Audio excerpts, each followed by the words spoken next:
Maybe we did in the 40s or 50s or something, I don't know. But today we certainly don't. But over here you'd see that.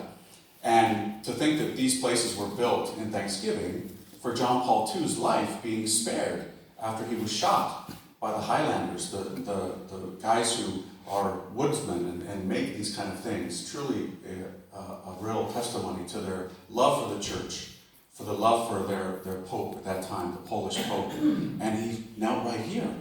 Really amazing to think that, we're in a place where at one time, you wouldn't have been able to get in here. If the Pope was here, there was probably security guards outside. They would have tackled you if you probably tried to come in here. But we're here now. And the thing that I want to focus on today is we heard in the gospel about these treasures. When you get a treasure, when you find a treasure, it's something that you don't want to get rid of. It's something that if you lose, you kind of go into a panic. You want to find it, and you tear the house up to try and get it. Well, we've been given great treasures in our faith, and we know what they are. The sacraments, the teaching of the church, the saints, the Eucharist most especially. And one that was very dear to the man who knelt right here, that I want to emphasize today in this homily. I think there's a reunion taking place here between the sisters. So, what was that treasure? The rosary. Right, we've been trying to pray the rosary every day on our pilgrimage. It's hard sometimes because we're not on the bus long. And when we're walking, we won't do it in the streets where we're seeing things. But the rosary is such a treasure for us. And that's oftentimes, I think, something that gets neglected. And some people sometimes, I've heard people, even priests, say on occasion, the rosary, it's not really for me. If others want to do it, almost acting like, for those simpletons who really don't understand the deep mysteries, they can pray the rosary. That's the impression you get sometimes. But that's not true. Look at the saints, how much they love the rosary. Look at that saint who knelt right here. When he was elected to the papacy, he opened up again for the church a great treasure in the rosary.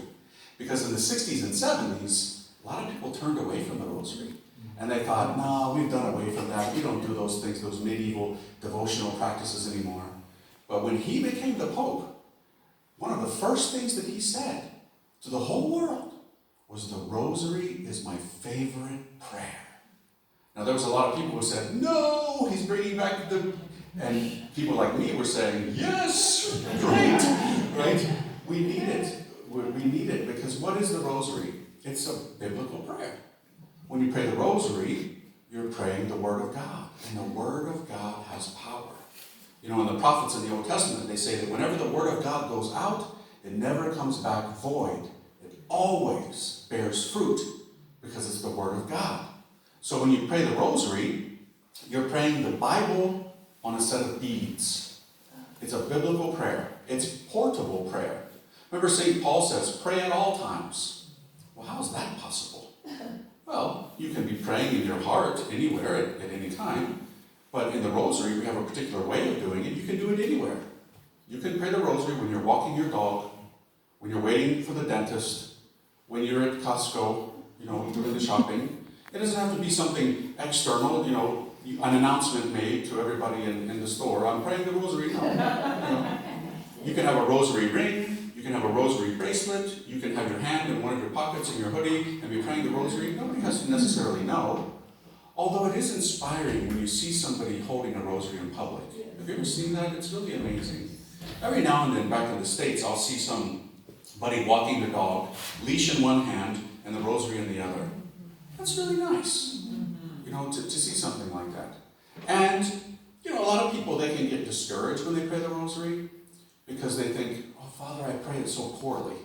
I get so distracted that maybe it's not good. Maybe it's better if I don't pray it because it's sloppy. I hardly meditate, and many times I even fall asleep if I'm in my house and I'm in a comfortable chair. I don't even make it. Okay, all right. I always tell people, nobody has prayed a perfect rosary except Padre Pio, probably. Right? The rest of us, we struggle.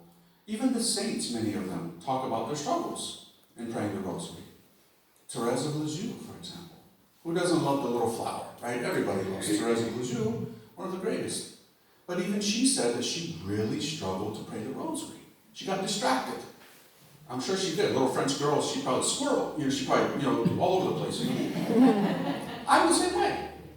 I've written 5 books on the Rosary. And a lot of people come up to me and they say, Father, tell me how to not be distracted.